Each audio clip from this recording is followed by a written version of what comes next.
Pemirsa, Komnas HAM mengumumkan hasil temuan terkait penembakan Laskar FPI di Tol Jakarta Cikampek. Namun Komnas HAM belum menyimpulkan hasil temuan di lapangan terkait penembakan 6 Laskar FPI tersebut.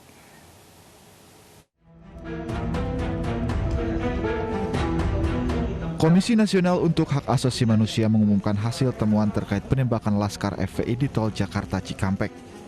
Dalam penyelidikannya, Komnas HAM menyatakan mereka mengumpulkan barang bukti dan meminta keterangan saksi dari FPI, anggota kepolisian, dokter forensik, hingga masyarakat di lokasi kejadian.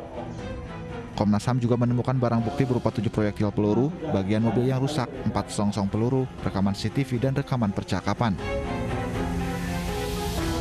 Meski demikian, Komnas HAM belum mau menyimpulkan dari tewasnya 6 Laskar FPI di Tol Jakarta Cikampek pada awal Desember lalu.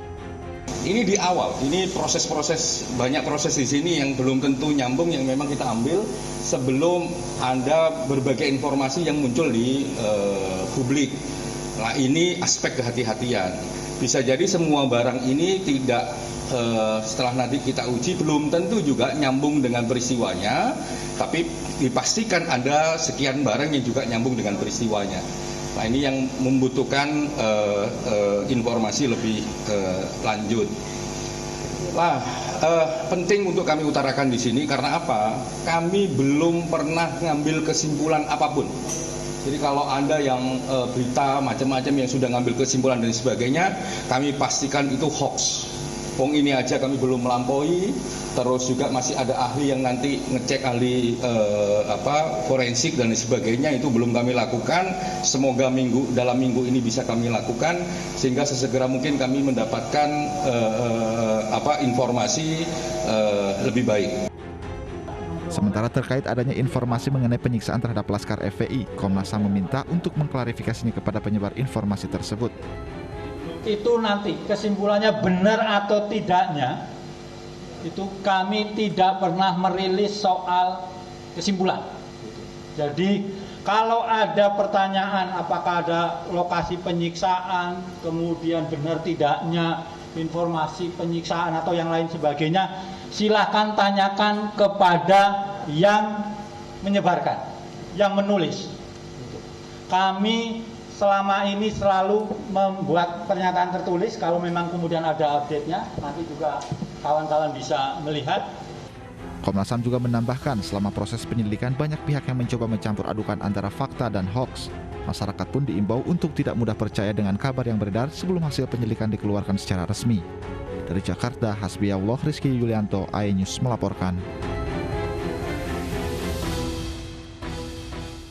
Sementara itu, kepolisian terus menyelidiki kasus penembakan 6 Laskar Front Pembela Islam dan masih memeriksa sejumlah saksi. Polri mengaku terbuka pada hasil temuan Komnas HAM. Polisi juga memeriksa beberapa saksi ya.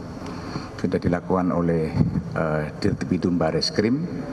Nanti juga artinya bahwa kita juga terbuka dengan Komnas HAM, kita juga welcome yang dibutuhkan apa kita berikan. Dan penyidik misalnya diminta keterangan pun oleh Komnas HAM kita juga hadir dan kita juga tetap melakukan pemeriksaan nanti sehingga nanti kita bisa mengetahui artinya bahwa peristiwa pidananya seperti apa. Dan kalau misalnya memang ada saksi yang melihat dan mendengar belum diperiksa oleh Bareskrim Polri, bisa nanti akan kita ada namanya hotline, nanti bisa kita panggil, kita undang. Beralih ke Polda Metro Jaya, pemirsa, Sekjen HRS Center Haikal Hasan selesai menjalani pemeriksaan sebagai saksi terkait videonya yang mengaku bermimpi bertemu Nabi Muhammad. Lalu apa hasil pemeriksaan terhadap Haikal Hasan? Sudah ada rekan kami Vito Erlangga yang akan melaporkan langsung dari Polda Metro Jaya. Vito, apa hasil dari laporan Haikal Hasan?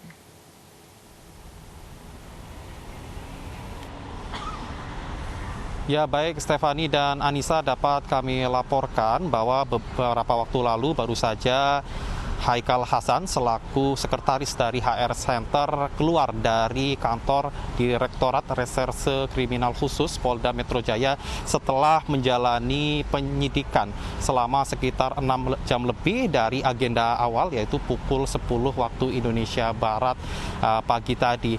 Setelah keluar dari Direktorat Kriminal Khusus, Haikal Hasan yang terkenal dikenal sebagai Sekretaris HRS Center, mengatakan dirinya telah diberikan pertanyaan oleh penyidik sebanyak 20 lebih pertanyaan terkait dengan video viral pernyataannya yang menyebutkan bahwa dirinya bertemu dengan Rasulullah. Berikut statement lengkap dari Sekretaris HRS Center Haikal Hasan pasca diperiksa oleh penyidik Polda Metro Jaya. Apa bukti Haikal Hasan bermimpi dengan Rasulullah? Bermimpi berjumpa dengan Rasulullah. Apa buktinya? Siapa yang bisa jawab bukti? Gua kasih. Jadi berapa pertanyaan, Be? Ada berapa pertanyaan? 20 berapa ya? Be kamera, Be. Be kamera. Kamera, Be, di sana, Be. Di tengah kameranya di tengah. TV di sini, TV. Berapa pertanyaan, Be? 20. 20 berapa sih? 20-an lebih lah. 20. Ditanyain terkait apa saja tadi, Be? Ya, baik Stefani dan Anissa, kemudian dapat kami jelaskan tadi kami juga sempat mewawancarai dari kuasa hukum dari Haikal Hasan. Pihaknya menyebutkan ada sejumlah kejanggalan dari bukti pelaporan yang diberikan oleh pelapor kepada Polda Metro Jaya yang disinyalir adanya pemotongan video dan dinyatakan bahwa video tersebut janggal untuk bisa dinaikkan ke dalam perkara Undang-Undang ITE. Dan rencananya dalam waktu dekat kuasa hukum dari Haikal Hasan ini akan melaporkan balik pelapor, yaitu dengan pasal 35 Undang-Undang ITE terkait dengan perubahan barang bukti elektronik dengan ancaman 12 tahun, maksud kami 12 tahun penjara dengan denda 12 miliar. Namun pihak kuasa hukum sendiri belum bisa menyebutkan kapan akan melakukan pelaporan. Namun pihak kuasa hukum sendiri berharap Polda Metro Jaya untuk tidak menindaklanjuti kasus ini dan bisa diselesaikan secara baik-baik. Kembali ke Anda. Baik, terima kasih Vito Erlangga melaporkan langsung dari Polda Metro Jaya. Selamat bertugas kembali. Pemirsa, kerumunan saat pandemi COVID-19 terjadi di Pasuruan, Jawa Timur. Kerumunan terjadi saat pemakaman Habib Hasan bin Muhammad bin Hud Assegaf.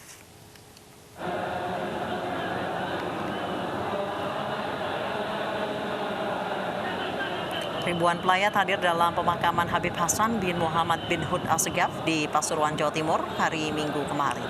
Ulama yang dikenal sebagai pemuka agama yang bersahaja disalatkan dan dimakamkan di lingkungan Masjid Agung Al-Anwar, Pasuruan.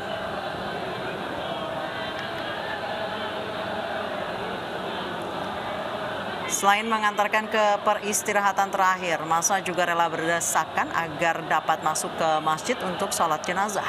Juru bicara Satgas COVID-19 Pasuruan, Kokoh Ari Hidayat, menyatakan peristiwa kerumunan di luar dugaan karena almarhum dikenal dekat dengan masyarakat.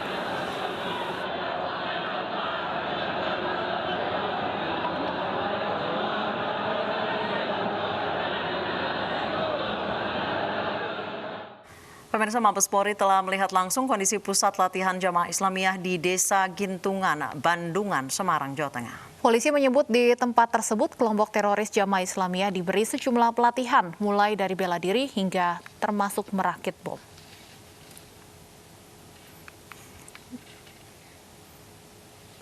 Menurut Kadif Humas Mabes Polri, di pusat latihan jamaah Islamiyah yang ada di Desa Gintungan, Bandungan, Semarang, Jawa Tengah ini, kelompok teroris jamaah Islamiyah diberi sejumlah pelatihan, mulai bela diri, menggunakan senjata tajam, serta merakit bom. Argo juga mengatakan telah mengantongi belasan lokasi pelatihan jamaah Islamiyah di Jawa Tengah.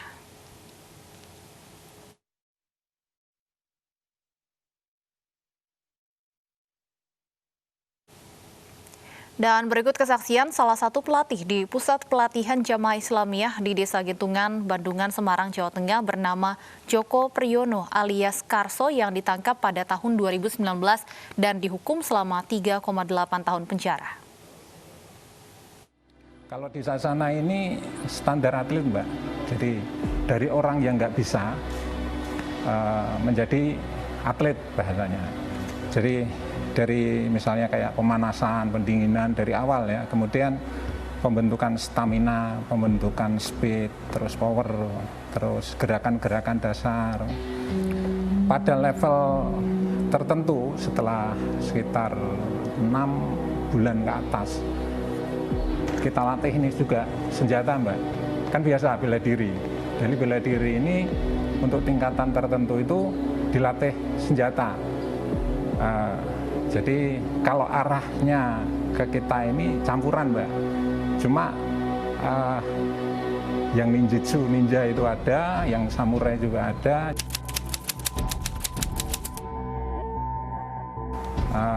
Mukmin yang kuat itu kan lebih dicintai. Mukmin, jadi kita ini tetap basic awal itu kan tetap bela diri, Mbak. Karena pada akhirnya nanti perang akhir zaman itu ketika di Hades itu mesti menggunakan senjata awal. Kita yakin ya, panah nanti digunakan pedang, makanya kita pakai samurai, latihan samurai, terus senjata-senjata itu. Nah, kalau konsepnya sebenarnya Sasana ini sebenarnya gebrakan untuk melatih kemampuan bela diri, cuma kelasnya atlet, Mbak. Kalau konsepnya tamkin itu kan ada tamkin siasi, tamkin askari. Nah, kalau tamkin ini kan prosesnya panjang, Mbak. Jadi tidak instan.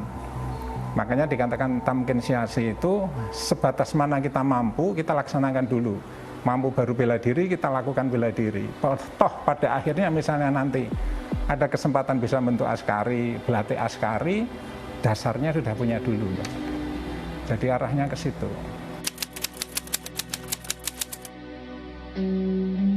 Jadi kita sudah 7 angkatan. 7 angkatan, ya kalau keseluruhan saya hitung tidak nyampe 100 kelihatannya, Mbak, 90 sekian.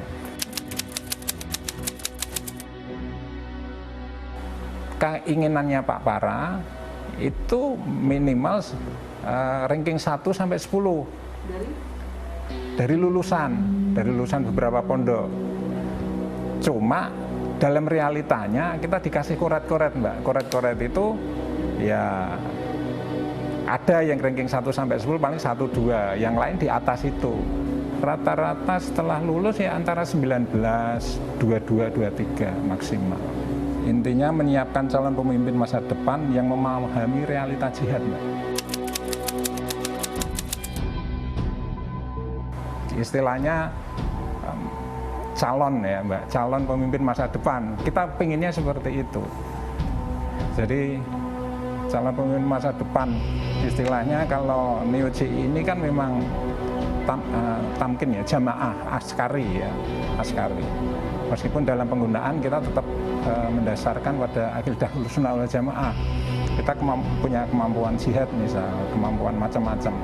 Itu kan ibarat ya Mbak punya pistol lah. Kalau Mbak punya pistol kan nggak akan digunakan kalau nggak perlu, Mbak. Kekhususannya sebenarnya memiliki ini kemampuan bela diri sekelas atlet, Mbak. Sekelas atlet itu ya istilahnya lawannya kan bukan preman bahasanya. Nasabah asuransi Jiwasraya mendatangi kantor pusat Jiwasraya di Jakarta. Kedatangan nasabah untuk menyatakan ketidaksetujuannya dengan opsi restrukturisasi polis yang diajukan Jiwasraya.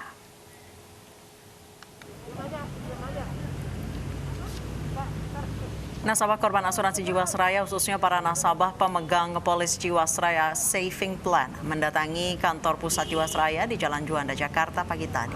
Mereka datang untuk menolak opsi restrukturisasi polis yang diajukan Jiwasraya. Menurut mereka, opsi tersebut berpotensi merugikan nasabah. Mereka berharap ada jalan keluar yang adil dan meminta pertanggungjawaban negara sebagai pengawas kasus ini.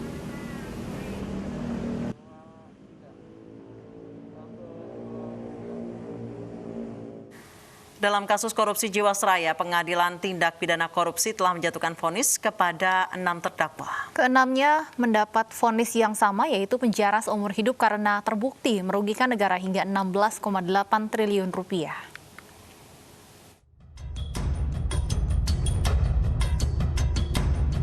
Dugaan korupsi pada PT Asuransi Jiwasraya bermula dari pengaduan masyarakat. Para nasabah berbondong-bondong mendatangi perusahaan asuransi pelat merah ini untuk menagih pembayaran polis asuransi mereka. Bahkan para nasabah juga mendatangi kantor Kementerian BUMN dan Kementerian Keuangan. Desember 2019, penyidik Kejaksaan Agung menduga PT Asuransi Jiwasraya melanggar prinsip kehati-hatian dalam berinvestasi. Kemudian, menurut hasil pemeriksaan Badan Pemeriksa Keuangan, akibat kasus ini, negara dirugikan hingga 16,8 triliun rupiah. 12 Oktober 2020, Majelis Hakim Pengadilan Tindak Pidana Korupsi menjatuhkan vonis penjara seumur hidup kepada 4 terdakwa kasus korupsi Jiwasraya. Keempatnya merupakan mantan petinggi Jiwasraya. Kemudian 26 Oktober 2020, 2 terdakwa lainnya dari pihak swasta dijatuhi vonis yang sama. Para terdakwa ini dinilai terbukti melakukan perbuatan korupsi yang terorganisasi dengan baik sehingga nyaris sulit diungkap. Dari Jakarta, Tim Liputan iNews melaporkan. Hari pertama mengemban tugas sebagai Menteri Sosial, Tri Risma hari ini meninjau kolong jembatan Kali Ciliwung Lama Senen, Jakarta Pusat. Informasi selengkapnya akan kami hadirkan usai jeda berikut, tetap di iNews Sore.